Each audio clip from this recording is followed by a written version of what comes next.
කෙට්ටු වෙලා ඉන්න අයගේ බර ඕවර්වේට් යන්නේ නැතුව සෞඛ්‍ය ආරක්ෂිතව බර වැඩි කරගන්න තමයි මේ නිෂ්පාදනය හඳුන්වලා දීලා තියෙන්නේ. අපි BMI අගය ගැන මුලින් කතා කරොත් body mass index කියලා කියනවා ශරීර ස්කන්ධ දර්ශකය. එතනින් අපි ඕවර්වේට් කියලා ගන්නවා 40ට වැඩි. ශරීරයේ කෙට්ටු කෘෂ කියලා ගන්නවා 18.5ට අඩු තත්ත්වය මේ BMI අගය. ඒ වගේ අයට ගන්න අපි ultimate weight gain කියන නිෂ්පාදනය හඳුන්වලා දීලා තියෙනවා. මෙහි අන්තර්ගතයේ විදිහට ශතාවරි, යෂ්ටි මදු, වැල්මි, නෙල්ලි වගේ ස්වභාවික ඖෂධ රාශියක් අඩංගු කරලා තමයි මේ නිෂ්පාදනය හඳුන්වලා දීලා තියෙන්නේ.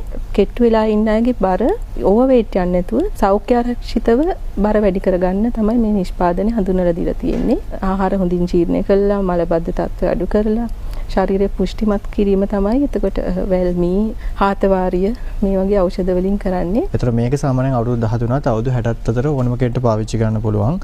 සාමාන්‍යයෙන් heart patients ලාට එතකොට kidney problem තියෙන අයට එතකොට කිරි දෙන බබාලා ඉන්න අවුරුදුකට අඩු අයට සහ දැනට pregnant අයට විතරයි මේක පාවිච්චි කරන්න බැරි. අනිත් ඕනම කෙනෙක්ට මේ නිෂ්පාදනය පාවිච්චි කරන්න පුළුවන්. දවසට capsules දෙකක් තමයි ගන්න තියෙන්නේ.